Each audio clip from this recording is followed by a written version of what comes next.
This is for Modern Warfare, as most of mine are, and it's for using Cheat Engine with Modern Warfare 3 multiplayer. Now usually I use single player, but I think this one deserves a bit of credit. It's easy to do and I think most of you can follow it.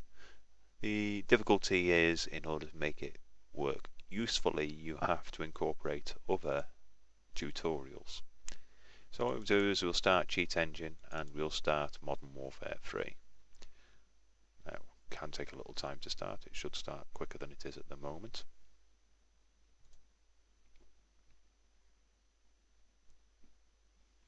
So here we are, we have that open. I'm going to leave that mess about with for a while because it does take a little bit of time to connect properly.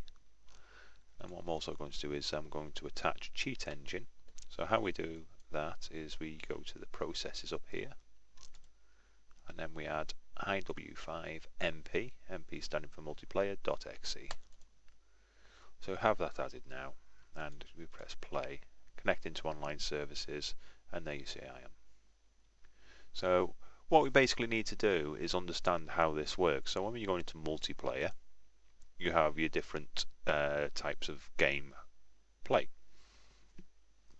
And what you basically need to do is work out what the minimum player requirement is. Now I already know for Team Deathmatch you need 8 players, and for free-for-all you need 4 players. This makes life very easy for me to search now for the address. So what I'd basically do is I'd type in 4 here, and then go to free-for-all and immediately press first scan, taking me into a game. So now the problem is I've got to get out of the game. I'm out of the game.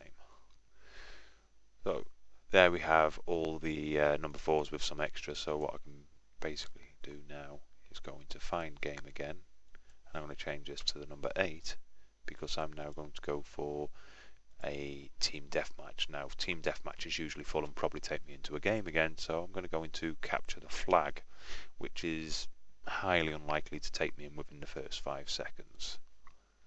So we do a next scan, and then we've got all our 8s again, and we keep going through this process until we reduce the numbers down, and it should usually only take about 3 or 4 searches. So standard playlist, and we go for free for all and next scan, and there we go, we've got 2 addresses.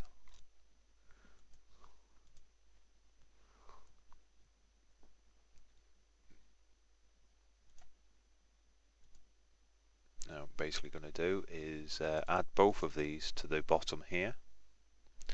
I know one of these is going to be the force host, so I'm going to basically activate this here, which means it's going to force the figure whichever I put into the value now here, and it will keep repeating that value in there. So I'm going to put number 1 because I only want 1 player to enter it, and that 1 player to be me. So now I'm going to go into standard playlist again, and again one of the least popular games, and it should take me in first time. There you go, it's forced the host, and I am now going in with a couple of players, but I am the host, and I'll come back out of there. So now we know it's forced host, and we know that what the memory address is. We need to be a bit more precise than that because the memory address can change all the time. So what we're going to do is use what's called a pointer scan.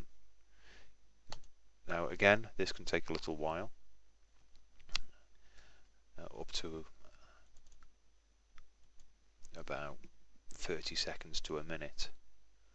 So go through the pointer scans now,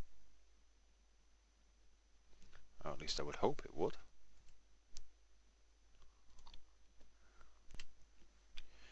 Well, it seems like my pointer software has an issue with the camera, so now I've actually got it up and running, and we are now searching for pointers. We are also going to get interrupted with another window in a moment. So here we have our pointers, and as you can see there is a large number of them, which makes life a lot easier. So if I just add a few of these, you can see them automatically being added. So here we have the pointers, so no matter what happens now, I've got somewhere where I can go to. Now you can actually go a lot further than this and find out what accesses this address and actually get the true static address, but sometimes you can't write to static addresses because they're protected, so we'll stick with the pointers for now.